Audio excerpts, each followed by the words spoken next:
The rain came down in sheets that turned the world to water and shadow. Clay Hawkins sat in the tool shed behind Gentry's ranch house, listening to the storm hammer the tin roof with fists of wind and rain.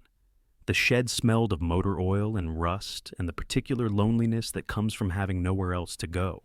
His bedroll was spread on a workbench, his few possessions stuffed into a canvas bag that had seen better years.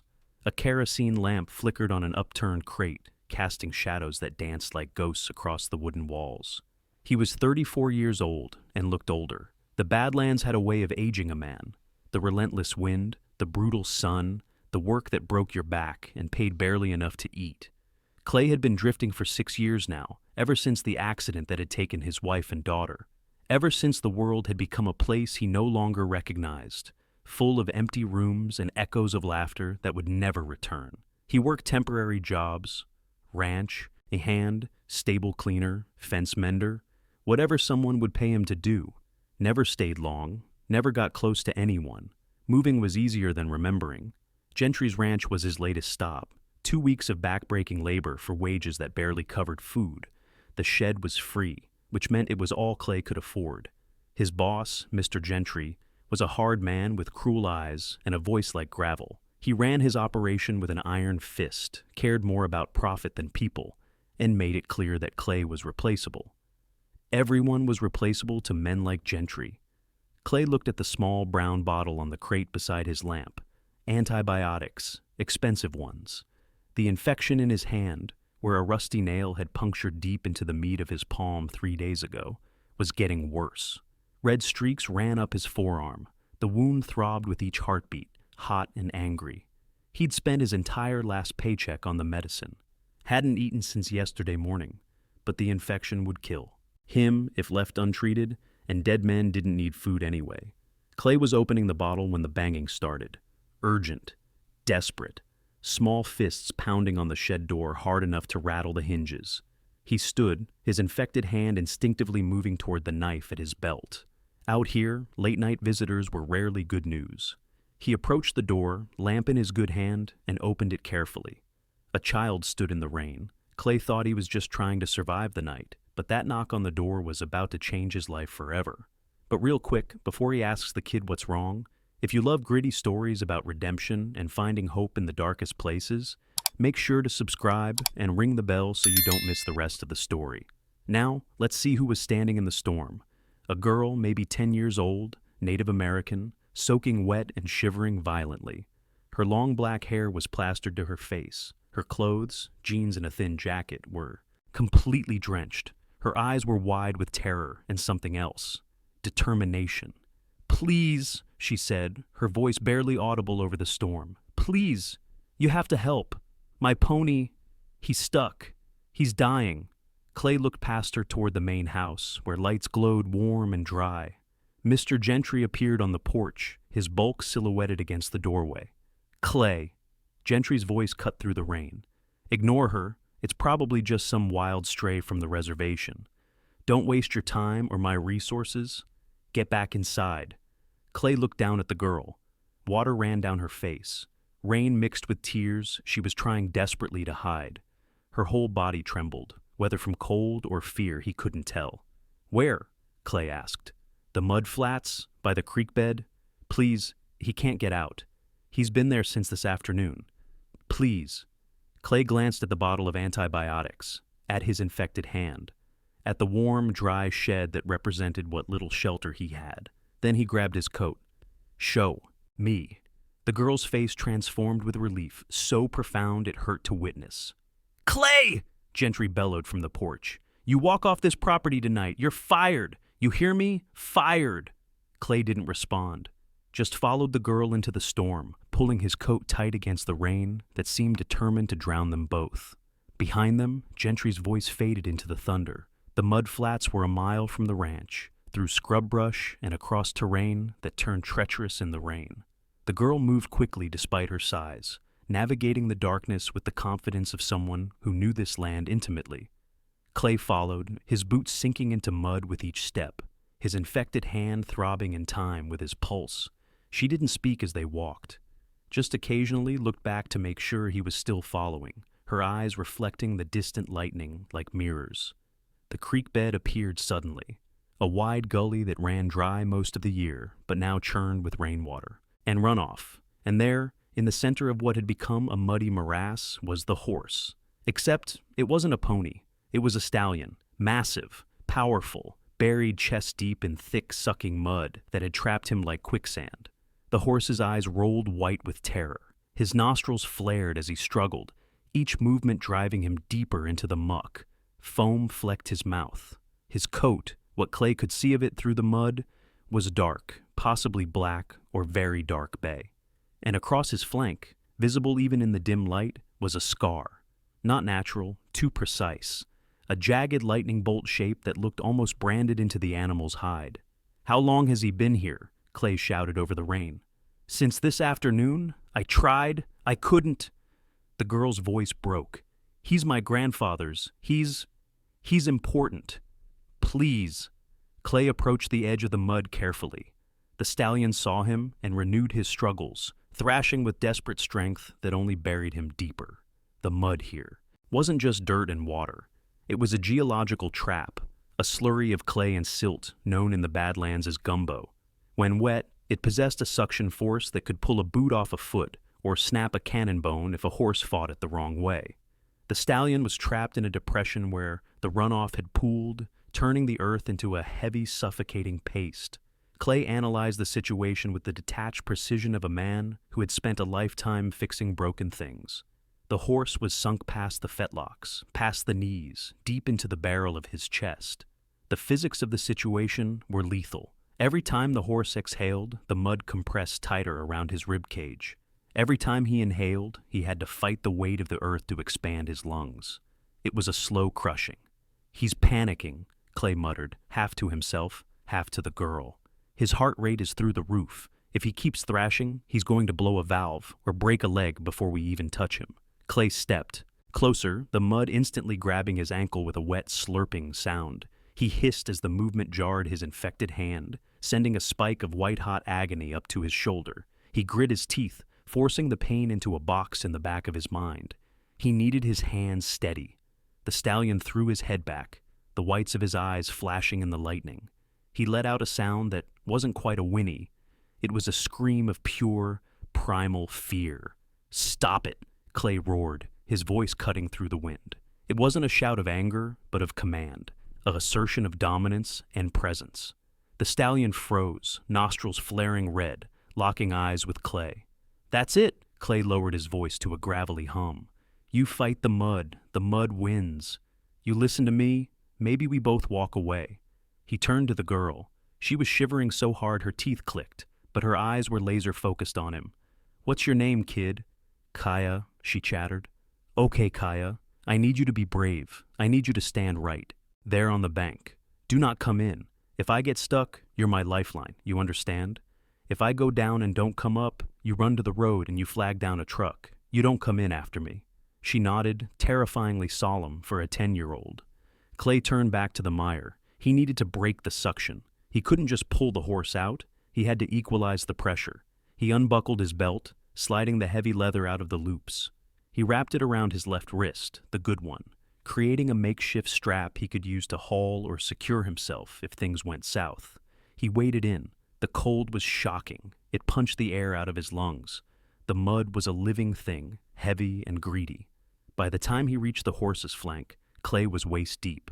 The smell was overpowering, rotting vegetation, sulfur, and the metallic tang of the horse's sweat. The stallion trembled violently as Clay laid a hand on his neck. The animal's skin was hot, feverish, twitching under Clay's. "Touch." "I know," Clay whispered, leaning his forehead against the horse's muddy neck, ignoring the rain streaming down his collar. "I know it hurts. I know you're scared." He moved his hand down the shoulder, tracing the muscle groups. He needed to find the legs. He needed to see what they were dealing with. Clay took a breath and submerged himself. He plunged his arms into the freezing slurry, searching blindly. His fingers brushed the horse's knee, then the cannon bone. He felt the tension in the tendons, tight as steel cables. He found the right foreleg. The horse flinched, trying to rear, churning the mud into a frenzy. Clay surfaced, gasping, spitting grit. Whoa! Hey, I got you! Clay grabbed the halter, using his weight to pull the horse's head down, forcing him to ground himself. The leg is caught on something, a root maybe, or a rock. He had to go back under. This time, Clay followed the leg down to the hoof. The mud pressed against his eardrums, silencing the storm.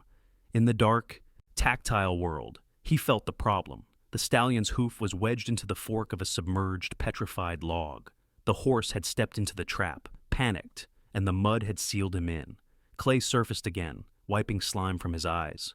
"He's wedged!" Clay shouted to Kaya. "I have to dig out the wood." "With what?" she screamed back. "This." Clay held up his infected hand. The bandage was soaked and unraveling, the angry red swelling visible even in the dark. He began to dig. It was grueling, repetitive torture. He had to scoop the dense clay out, handful by handful, fighting the semi-liquid earth that tried to flow back into the hole the second he cleared it. His infected hand throbbed with a pulse that felt like a sledgehammer, but he used it like a claw, tearing at the roots and the gumbo. Minutes stretched into an hour. The rain turned to sleet, stinging his face. The horse was weakening. Clay could feel it. The adrenaline was fading, replaced by the lethargy of hypothermia. The stallion's head drooped, his breathing becoming shallow and rattle-like. "Don't you quit on me," Clay growled, his own energy flagging. "I didn't walk through hell to get here, just for you to die in a mud puddle." Clay dove again. He managed to get his fingers under the petrified log. He needed leverage.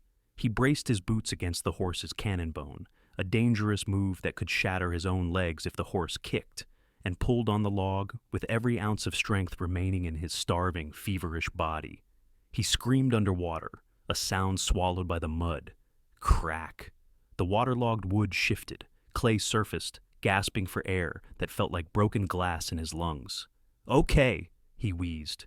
"Okay, Kaya, listen to me. I'm going to get behind him. I'm going to scare him. I need him to lunge. When I shout, you call him. You scream his name. Make him want to get to you." Clay waded to the horse's rear. The stallion was barely conscious now, his eyes half closed against the sleet. Clay needed to spike the animal's adrenaline. He needed one massive explosive effort. "Ready?" Clay shouted. "Ready!" Kaya cried, her voice thin in the wind. Clay balled his fist and struck the horse's flank, hard. "Hup! Get up! Move!" At the same moment, Kaya let out a piercing whistle. "Stormbreaker! Come on! Come to me!" The stallion's head snapped up. The combination of the strike and the familiar call ignited a spark in the animal's brain. The flight instinct overrode the exhaustion. The massive muscles of the hindquarters bunched. The horse exploded upward. Clay threw his shoulder into the animal's haunches, pushing, slipping, screaming as the mud tried to hold them both. The suction broke with a sound like a gunshot. The horse lunged forward, stumbling, knees buckling, then finding purchase on the firmer bank. Clay fell face first into the hole the horse had vacated, the mud closing over his head. He thrashed, disoriented, the darkness total. For a second, he thought this was it, this thirsty, fitting end to a life that had gone wrong 6 years ago. Just another piece of debris buried in the badlands. Then, a hand grabbed his collar. It wasn't strong enough to pull him out, but it was strong enough to give him direction. He clawed his way up, breaking the surface, retching mud and bile. He dragged himself onto the bank, collapsing onto the wet grass. He lay there, staring up at the rain, his chest heaving. He couldn't feel his fingers. He couldn't feel his feet. A warm, wet blast of air hit his face. Clay opened one eye. The stallion was standing over him. The horse was shaking, covered in black slime, bleeding from the leg, but standing. Clay rolled onto his back, groaning. He sat up and looked at the leg. Now that they were out of the soup, he could see the damage clearly. The jagged piece of wood hadn't just trapped the hoof, it had sliced the fetlock wide open. The wound was jagged and filthy, packed with mud. "He's bleeding bad," Kaya sobbed, hugging the horse's neck. Clay forced himself to stand. The world tilted on its axis. He stumbled, catching himself on the horse's shoulder. He looked at the wound. The arterial bleeding was slow, but the vein was severed. "He's going to bleed out?" Kaya asked, her voice trembling. "No," Clay said, his voice sounding distant to his own ears. "No, the mud acted like a tourniquet. Now that it's off, the blood is flowing. But the real problem is the poison." Clay knelt by the leg. The heat radiating from the wound was intense. Even in the freezing rain, he could smell the sweet rot scent of infection starting to bloom. The horse must have injured itself hours ago trying to escape, and the swamp water had driven bacteria deep into the tissue. "We need to clean it," Clay said. He looked at the creek water. "That water is filth. We can't use it." He looked at the rain. "This is clean." He cupped his hands, catching the rainwater, and began to rinse the gash. The horse flinched, stomping a hoof, but Clay kept a hand on the animal's shoulder, humming a low, tuneless vibration. "Easy." I know. He rinsed until the wound was free of the worst of the grit, but deep inside the cut, the tissue was gray and angry. Clay reached into his pocket. His fingers felt like sausages, numb and clumsy. He pulled out the brown bottle. The label was smeared, but he knew what it cost. $80, 3 days of work, a week of food. He looked at his own hand. The bandage had come off in the mud. The puncture wound in his palm was ugly. Purple edges, a center of yellow pus, red tracking lines reaching halfway to his elbow. It throbbed in time with his heartbeat, a drum of sickness warning him that his time was running out. If he kept the medicine, he might save his hand, maybe his life. If he gave it to the horse. He looked at Kaya. She wasn't looking at the horse. She was looking at him. Her eyes held that terrifying absolute trust that children give before the world teaches them not to. She believed he could fix this. She believed he was a hero. Clay Hawkins knew he wasn't a hero. He was a drifter with a dead wife and a tool shed for a home. But looking at the girl and looking at the horse who had fought so hard to live, Clay realized something. He didn't care about his hand. He didn't care about the job. He was tired of surviving just for the sake of surviving. He wanted to save something beautiful. Just once. "Hold his head," Clay said to Kaya. "What are you going to do?" "I'm going to give him a fighting chance." Clay uncapped the bottle. He didn't have a syringe. He couldn't inject it properly. He would have to pack the wound. It wasn't efficient, but it was direct. He poured the expensive powder directly into the open gash on the stallion's leg. The horse stamped, snorting in pain. "Hold him," Clay barked. He took the last of the powder and rubbed it into the gums of the horse, hoping the mucous membranes would absorb what the wound didn't. Then he took his knife. "Don't look," he told the girl. He cut the flannel shirt off his own back, leaving himself exposed to the freezing rain in just a thin, stained undershirt. The cold hit him like a physical blow, turning his skin blue within seconds. He didn't flinch. He used the knife to shred the flannel into long strips. He dressed the wound. He wrapped it tight, using the compression to stop the bleeding and hold the antibiotic powder in place. He tied it off with a knot he'd learned from his grandfather, a rancher who died, broke but honest. Clay stepped back, shivering so violently his teeth chattered. He was entering the dangerous stage of hypothermia, where the mind starts to slow down, to feel warm and sleepy. "It's done," Clay whispered. The stallion tested his weight on the leg. He favored it, but he stood. He turned his massive head toward Clay. The animal lowered his nose, pushing it against Clay's freezing chest. He blew hot air onto Clay's skin, a transfer of heat, a recognition of the sacrifice. For a moment, in the middle of the storm, there was just the man and the horse, breathing the same air. "You're a good boy," Clay murmured, his eyes drooping. "You're a good boy." The girl tugged on Clay's arm. "We have to go. You're freezing. You're blue." "I'm fine," Clay lied. "Can you ride him?" "Yes. Get on, take him to the high ground. Don't run him, walk him, get him to a stall. Come with us," Kaya begged. "My grandfather, he can help." Clay shook his head. "I'll slow you down." The mud. It took a lot out of me. I need to rest a minute. I'll walk back to the shed. It's closer. It wasn't closer. It was a lie to get the girl moving. He knew if she tried to help him walk, they'd both get stuck out here, and the horse might go down again. "Go," Clay ordered. Kaya hesitated, then whistled. The stallion lowered his neck, and she scrambled up, clinging to his mane like a burr. "Thank you," she said, her voice small in the vastness of the storm. "Go." She kicked the horse gently, and the stallion turned, limping slightly, but moving with power, heading toward the distant lights of the reservation. Clay watched them go until the darkness swallowed them. Then he collapsed.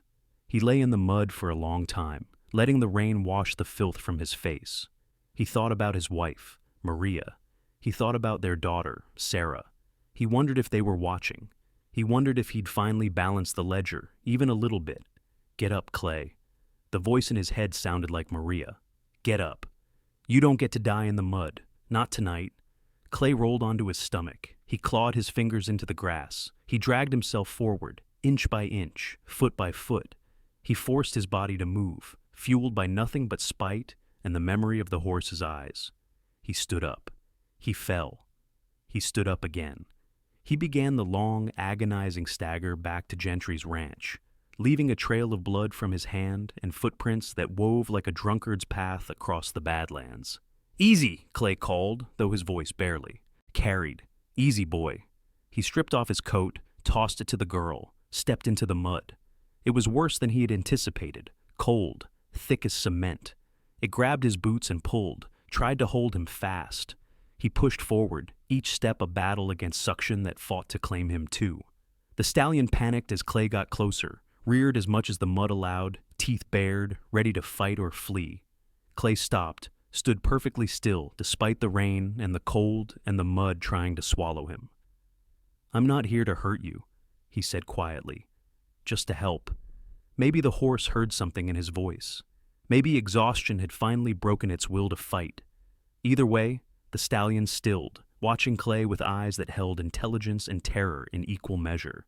Clay reached the horse and immediately saw the leg wound, a deep gash on the right foreleg, hidden beneath mud, but visible when the horse shifted.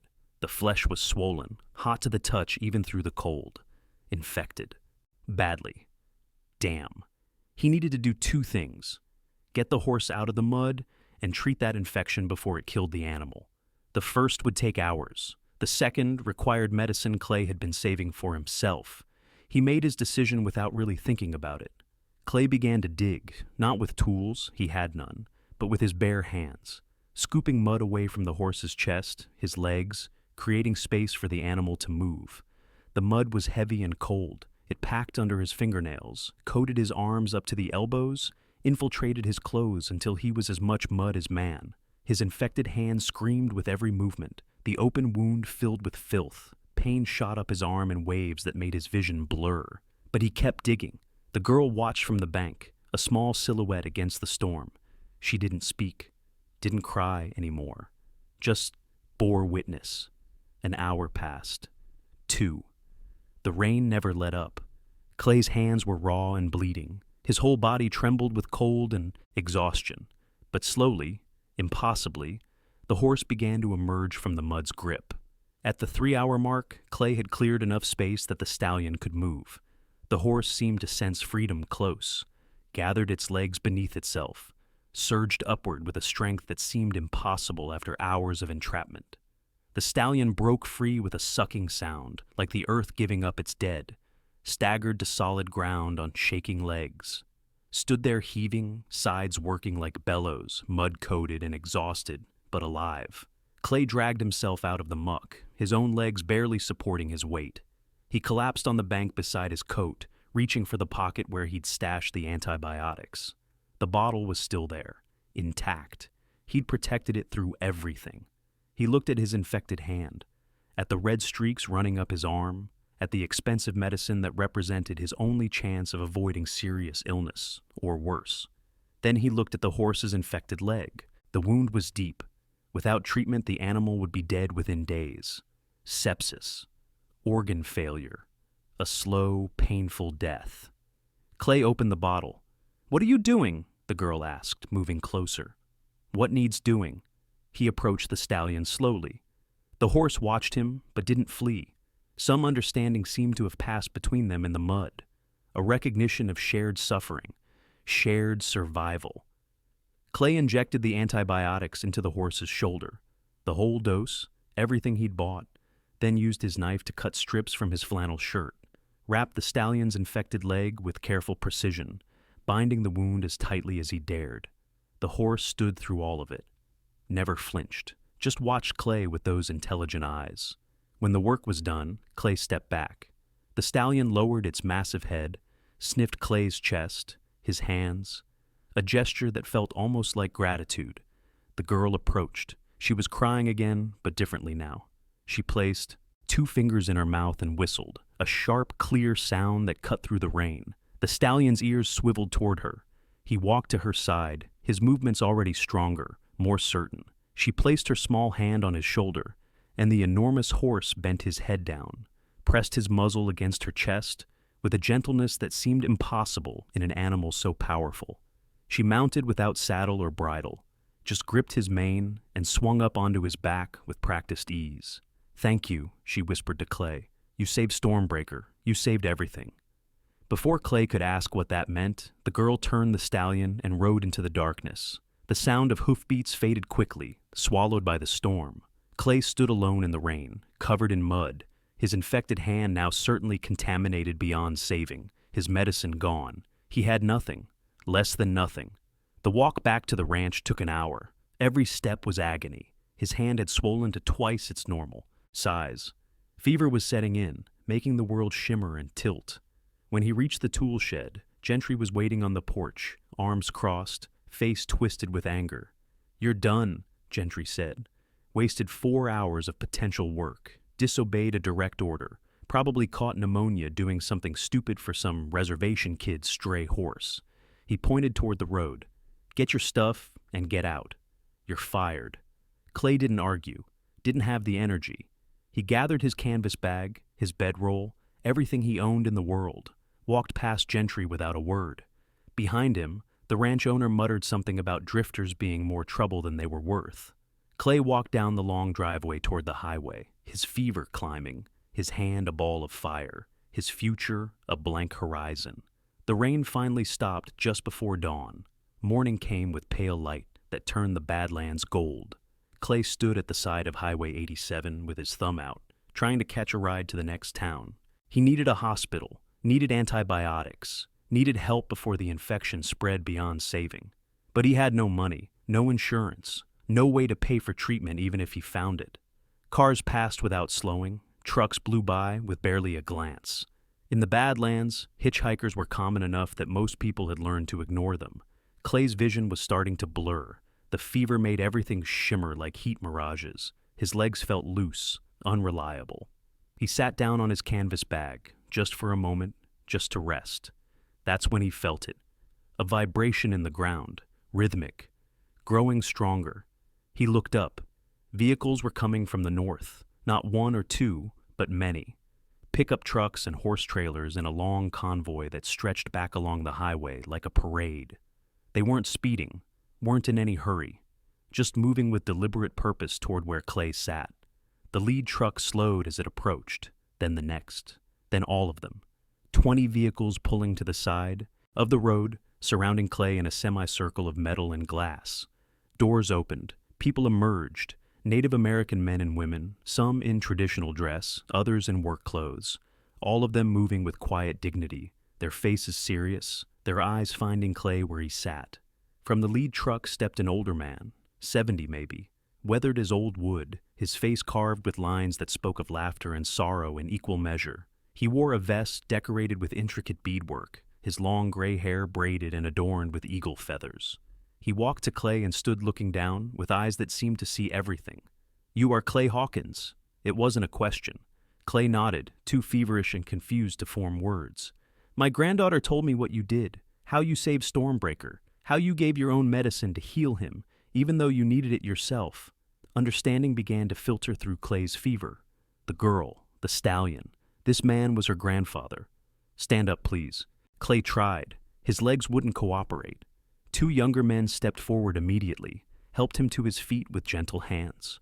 The old man studied Clay's infected hand, the swelling, the red streaks now running past his elbow. "You are very sick. I'll manage." "No, you won't." The old man turned to someone behind him, spoke in a language Clay didn't understand. A woman hurried forward with a medical bag, began examining Clay's hand with professional efficiency. "You know what Stormbreaker means to our people?" the old man asked. Clay shook his head. "He is not just a horse. He is our connection to the old ways. Our ceremonial stallion. He appears in our most sacred rituals. He carries the prayers of our ancestors. His bloodline goes back 200 years. The old man's voice was quiet, but carried weight that seemed to press down like gravity. 3 months ago, he was stolen by men who wanted to sell him. We searched everywhere, could not find him, feared he was lost to us forever. The woman working on Clay's hand began cleaning the wound, injecting something that dulled the pain. Last night, in the storm, he came home, with my granddaughter on his back. The wound on his leg was bound with strips of flannel. He had been given medicine. Someone had spent hours saving him from the mud flats where he'd become trapped fleeing his captors. The old man stepped closer. My granddaughter told me about the man who helped her. She said he was living in a tool shed, that he gave his own expensive medicine to save a horse he didn't know, that his boss fired him for showing kindness. He paused. She said he looked like someone who had forgotten why life mattered, but still chose to do the right thing. Clay's throat was tight, the fever and the emotion and the exhaustion all combining into something that made speech impossible. The old man pulled a set of keys from his pocket, held them out. "The truck is yours, brand new, paid in full." Clay stared at the keys. "I don't understand. You saved what matters most to us. Now we help you." The old man gestured to the convoy behind him. "We are the Thunderbird Reservation. We run the most successful equine breeding and training program in 3 states. We need someone to manage it, someone who understands that horses are not just property, that they are living beings deserving of respect and care." He pressed the keys into Clay's good hand. "The job is yours if you want it. Salary is $120,000 a year. House on the reservation, full benefits. You would be responsible for our entire herd. 40 horses, including Stormbreaker." Clay's vision swam. This couldn't be real. Had to be fever dreams. Why? Because you gave everything you had to save something that mattered to someone else. Because when a child asked for help, you didn't hesitate. Because men like you, men with honor and compassion, are rare. We need people who understand that wealth is not measured in money. The woman finished bandaging Clay's hand. She'd started an IV, was giving him antibiotics intravenously, her movements professional and certain. "You will need hospital care," she said. "But this will stabilize you. We have a clinic on the reservation, full medical facility. You'll be treated there." The old man extended his hand. "I am Thomas Rainwater, chairman of the Thunderbird Nation, and I am offering you not just a job, but a home, a place where your skills and your character are valued." He smiled for the first time. "What do you say, Clay Hawkins?"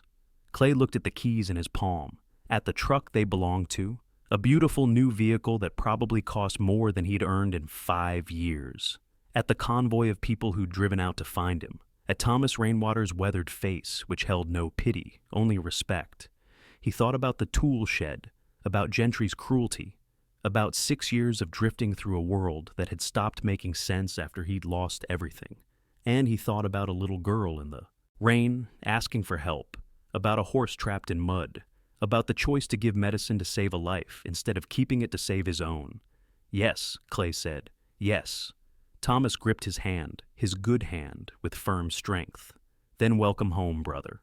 Down the highway, Mr. Gentry stood on his porch, watching through binoculars, watching the convoy surround the man he'd fired, watching them help Clay into a new truck, watching the whole procession turn and head north toward the reservation, leaving nothing but dust. Gentry lowered the binoculars, his face twisted with confusion and something that might have been regret. He'd let the best worker he'd had in years walk away over an act of kindness, had valued profit over principle, had chosen cruelty over compassion, and now that worker was driving away in a new truck, employed by a nation, valued and respected. Gentry went inside and closed the door on the empty highway. 6 months later, Clay stood in the pasture behind his house, AZCZ's small, sturdy home on the reservation with a view of the mountains, watching Stormbreaker run. The stallion had healed completely. His coat gleamed like polished obsidian. The scar on his flank had become a badge of survival rather than a mark of trauma. He moved with power and grace, leading the herd with authority that came from strength tempered by wisdom. The little girl, her name was Kaya, Clay had learned, visited often. She would ride Stormbreaker around the pastures, the massive horse gentle as a lamb with her, fierce as a warrior with anyone who threatened. The equine program was thriving under Clay's management. He'd implemented new training protocols, upgraded facilities, built relationships with buyers and breeders across the country. The work was hard, but meaningful. The horses were healthy and happy. The program was profitable and sustainable. But more than that, Clay had found something he thought he'd lost forever: purpose, community, home. Thomas Rainwater joined. Him at the fence, both men watching the horses graze in the evening light. "You've done well," Thomas said. "Better than we hoped. Thank you for the chance. We should be thanking you. You saved more than a horse that night. You saved our connection to our past, our ability to practice our traditions." Thomas paused. "And maybe you saved yourself too." Clay thought about that. About the man he'd been 6 months ago, hollow, drifting, seeing no purpose in continuing. About the choice to help a child in the rain, despite having nothing to give. That single decision had changed everything. Had reminded him that mattering wasn't about what you owned or what you'd lost. It was about what you chose to do when someone needed help. About whether you walked towards suffering or away from it. About keeping the small flame of compassion alive, even when the world seemed determined to extinguish it. "Stormbreaker's yours now, you know," Thomas said. "He won't work with anyone else. Tolerates the others, but he's bonded to you. Kaya can ride him because he trusts her. But you're his person." As if summoned by his name, Stormbreaker lifted his head and walked toward the fence. The other horses gave way, showing deference to their leader. The stallion approached Clay and pressed his massive head against Clay's chest, the same gesture he'd made that night in the rain when Clay had bound his wounds. Clay ran his hand along Stormbreaker's neck, feeling the warmth and the strength and the life that so easily could have been lost. "You saved me," Clay said quietly, "as much as I saved you." Thomas smiled. "That's how it works with the important things. Salvation is never one direction." The sun touched the horizon, painting the reservation in shades of copper and gold.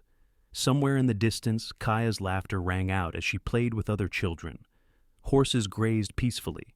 Smoke rose from chimneys as families prepared evening meals. Clay had a home, had work that mattered, had a community that valued him not for what he produced, but for who he was. He'd given his last medicine to save a horse and lost everything.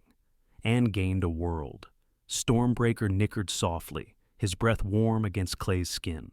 The horse's dark eyes reflected the sunset, and in them, Clay saw not his own reflection, but the future. A future he'd thought was lost, but had been waiting all along, hidden in a storm, guarded by a little girl's desperate hope. Some rescues, Clay realized, were always meant to work both ways. He leaned against the fence beside Thomas, watching the day give way to night, and felt something he hadn't felt in 6 years. Peace. Not the absence of pain, but the presence of meaning. The knowledge that his life had value beyond his own survival. That kindness created ripples he could never predict. That choosing compassion over convenience could transform everything. The stars emerged one by one. Stormbreaker remained at the fence, a silent guardian, a living reminder that the best things in life couldn't be bought or planned or controlled. They could only be recognized when they arrived, dressed in desperation, asking for help in the rain, and answered by people brave enough to give everything they had, even when they had nothing to spare. Clay had been that person, still was, would continue to be, because some things mattered more than survival. Some bonds were worth any sacrifice, and sometimes the act of saving something else saved you right back. The night settled over the reservation like a blanket. Clay walked toward his home, truly his home, with Stormbreaker following unbidden, unwilling to let his guardian out of sight. And behind them, the land stretched wide and endless, full of promise and possibility, and the quiet hope that comes after darkness finally gives way to light.